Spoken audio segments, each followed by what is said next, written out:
Breaking tonight, new details on reports that an imminent ISIS attack may have just been broken up in the UK, as we hear that a series of early morning raids in London may be connected to a disturbing plot that the city has sadly experienced before. An editor for the Telegraph newspaper appeared on Fox News a couple of hours ago with this remarkable bit of news about what the terrorists had planned. This is a breaking story here in London, but the material that we have from Scotland Yard and the intelligence services is that they have uncovered the first ISIS plot here in the UK, basically British jihadists coming back to London and wanting to carry out a plot, and I'm told that the plot was to behead people on the streets of London.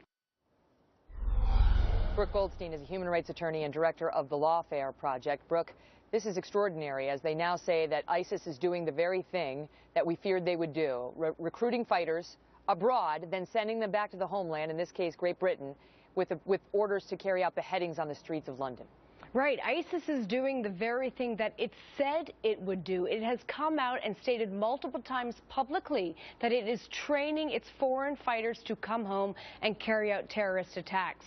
Now, the UK government has now raised the threat level to severe, which is the second highest level under critical. And this arrest comes only 2 weeks after the arrest of 10 men who were also taken into custody for plotting terrorist attacks and for being associated with terrorist groups.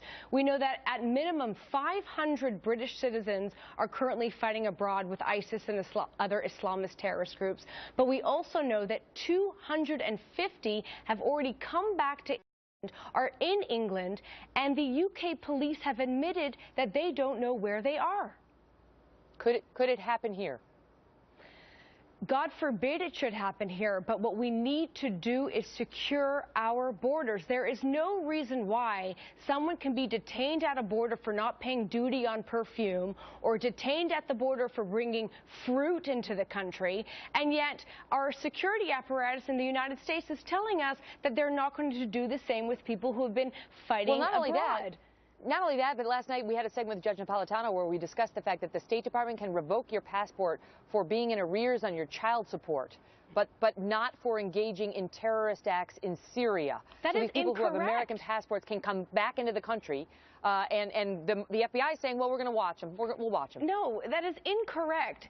If you have an American passport, it does not give you the right to come into this country when you've provided material support to designated terrorist groups. That is a federal crime. Most states also have that as a crime. You should be arrested at the airport and charged with material support for terrorism. There is no excuse that this isn't happening. It's not currently the plan. Let me ask you this before I let go.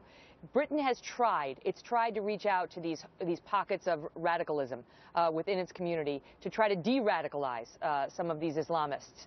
Is that not working? It's not working. In fact, since 2007, 3,900 people have been referred to the Channel Project, which is the de-radicalization program. 1,400 of them have been under the age of 18. And yet the psychologists are coming out from that program saying that if they pose a serious threat, the de-radicalization is not working. It simply does not work. They are not well funded, and we have a major homegrown radicalization problem in England that is not being addressed. Wow. Brooke Goldstein, thank you, ma'am. Thank you so much.